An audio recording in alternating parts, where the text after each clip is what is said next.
Welcome into Texans Today, everybody. I'm your host, Jeremy Chuggs. Coming up on today's program, new ESPN depth chart predictions projecting what the Texans are going to roll out there to start the 2024 season. Some very interesting notes from this article that I'll break down on today's show. And I've been hearing a lot of rumors around the streets. Will the Texans extend Stefon Diggs? You know, whenever they traded for him this offseason, they essentially cut off the back half of his deal and made it a one-year deal where Diggs is going to be a free agent after this season.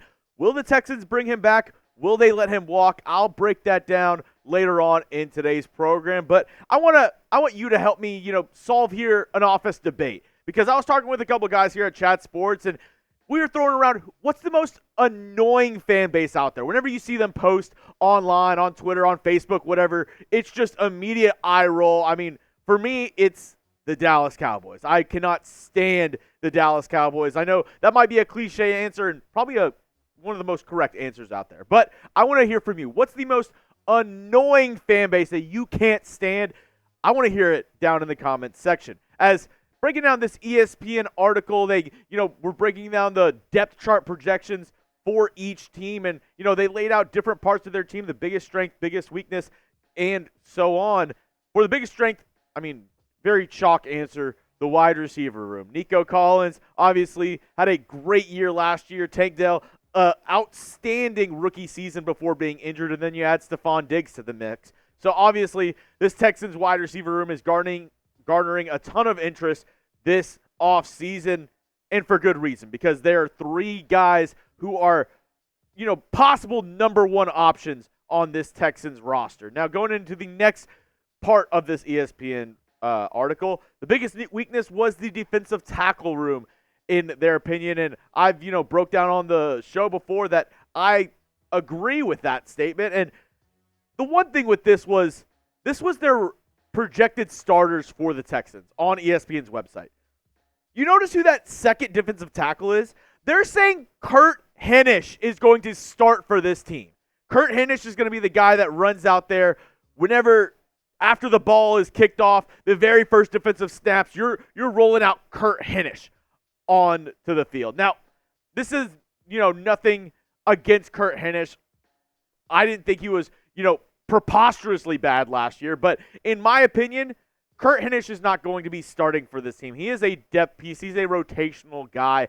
I don't see Hennish as a starting piece. Maybe he, drastically improved over this offseason, but from what I saw last year on the field, I don't know if he's ready to go, ready to be your day one starter for this squad. And I think ESPN, though, did get it right, is we should be worried a little bit about this depth along the defensive tackle room, because you lost two guys who played most of your snaps last year in Sheldon Rankins and Malik Collins. Obviously, you signed two guys in Danico Autry and Foley Fudakasi, but the depth behind them, Tim Settle has been a journeyman. Khalil Davis may have something to prove. Kurt Hennish, like I said, rotational player. And then you drafted somebody in the late rounds out of Auburn in Harris. You also have an undrafted free agent in Feldarius Payne, two guys who are very unproven. But this defensive tackle room is a big area of concern and going to be very, very much focused on during training camp this year for the Houston Texans. Next part of the article, they said the X factor in this squad. They didn't say a player. They said a coach, and one in coach, Bobby Slowik, the offensive coordinator for the Houston Texans. This is what Espen had to say about Slowik being the X factor.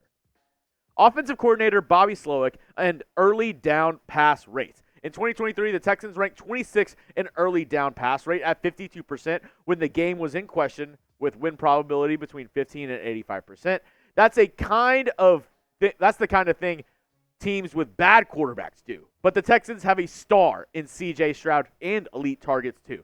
Maybe that was Slowik being protective of his rookie, but in 2024, one determination of Houston's offense will be how much Slowik presses the advantage he has in the passing game and lets Stroud throw it around on early downs. I'm, for one, really excited to see the evolution of Bobby Slowik in 2024. Obviously, was a hot head coaching candidate this past offseason, didn't end up taking any jobs, had interest from the Atlanta Falcons, from the Washington Commanders, from the Seattle Seahawks. But ended up staying with the Houston Texans. And I think that's honestly best for both parties. I think the Texans will, gain from having an offensive mind like Bobby Slowik around for another year of continuity with CJ Stroud, a young quarterback. He doesn't have to learn a new system. I think that is great for not only this team, but also for Bobby Slowik because he gets to come back. He wasn't flawless last year. I think, some of his play calling in later parts of the season, especially, I didn't really like the game plan against the Baltimore Ravens, which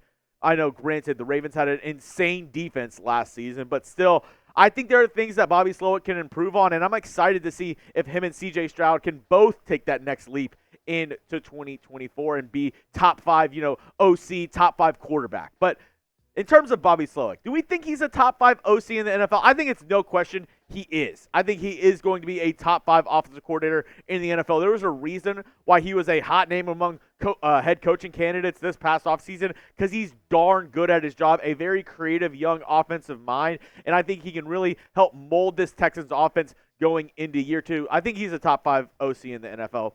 Do you agree with me? Let me know down in the comment section. Let me know yes or no. Is Slowik a top 5 OC in the NFL? The last part of the article said, who's the best non-starter on the team? And they said John Metchie is going to be the best non-starter on the team. And, if you've been following along this channel, he's been getting a ton of hype this offseason. And that's really exciting, especially when we said already the biggest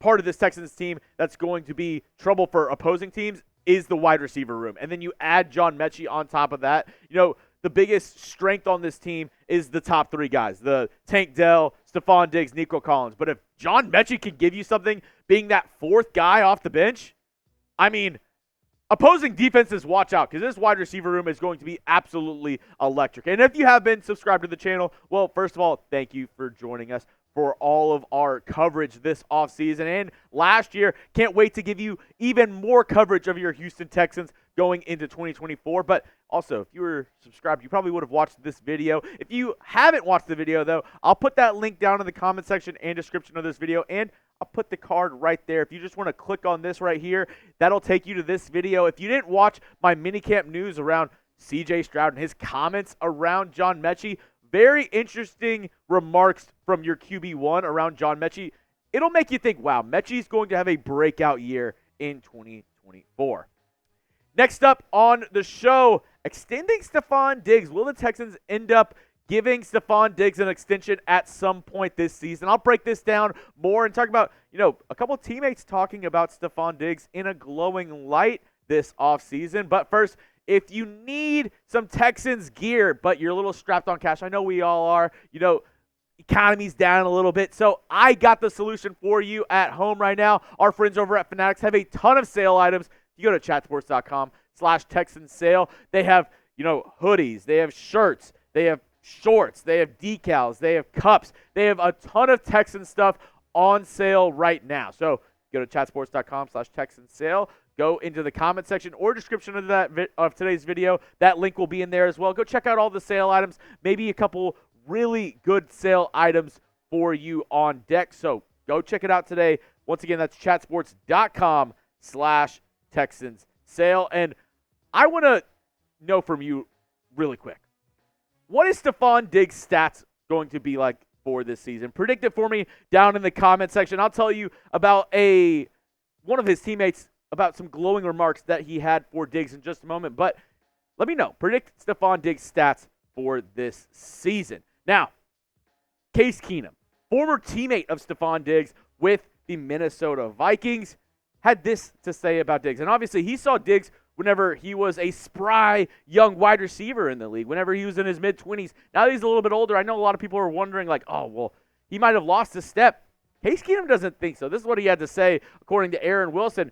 He hasn't lost a step. If anything, he has gotten more savviness and can put some extra sauce on some routes when he needs to and win. So very exciting for Stefon Diggs. That coming from Case Keenum, which, Case Keenum, from his time with the Minnesota Vikings to say that he's even better now, this Texans offense is going to be absolutely scary. Now, going back to Stefon Diggs and the extension, I have 3 reasons why you extend Diggs and 3 reasons why you don't. First, the reasons why you extend Stefon Diggs. He's still a great wide receiver. I mean, over the past 3-4 years, he's a top 10, top 20 receiver in this league easily. He's a great weapon for a young quarterback in C.J. Stroud. So obviously, if he stays on that path, if he stays on that trajectory, continues to ball out this season, I mean, you kind of want to keep that momentum going into the next year, if you can. Also, the team's in win-now mode.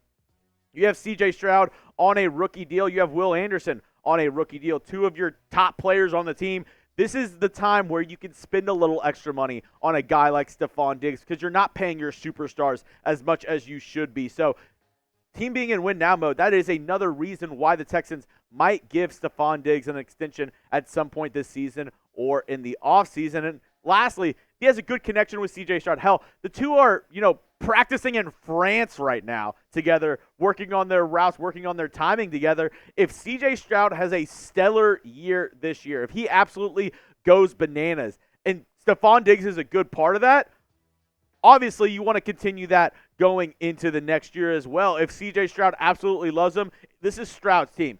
Happy Stroud, happy crowd. So you got to make sure your QB1 is happy. And if Stefon Diggs makes him happy, I mean, go ahead, re-sign him. I'm for that if it makes Stroud happy with this squad. Now, obviously, there's reasons why you wouldn't extend Stefon Diggs. First, he's turning 31 years old this season, which isn't, crazy. We've seen wide receivers be able to play in their early 30s, but obviously getting up there in age, and depending on how much he wants in a new contract, depending on how much he wants you to pay him being 31 is going to be a problem, because if he's demanding top-end money, if he wants the same amount of money that you're paying Nico Collins, and he's 31, that's going to be a tough spot for the Houston Texans to be in this offseason. Also, speaking of Nico Collins, you just paid a wide receiver in Nico Collins, so maybe you don't want to allocate even more money to the wide receiver position if there is another position of need. Maybe if you need another offensive lineman, a defensive lineman, somebody on the defense,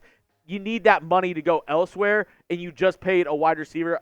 Maybe you don't want to pay 2 wide receivers that kind of money. And you also have great young talent on this team. We talked about John Metchie earlier in today's program, but also Tank Dell. So you have 2 young guys who are really good. Maybe you want them to get more snaps in the future and kind of ride it out with your young guys, maybe continue to draft wide receivers. So those would be some reasons why you wouldn't extend Stefon Diggs at some point this season. That's all I have for you on today's show, folks. If you want to hit me up, continue the conversation over on Twitter, you can do so at Jeremy Chuggs. And as always, make sure you hit that sub button for daily Texans videos all off season long going into next year. I'm trying to get to 15,000 subscribers. I'm so close. So if you haven't already, what are you waiting for? It's 100% free, and you get daily Texans content from a kid from Houston. I mean, what's not to like about it? Go down and hit that sub button right now.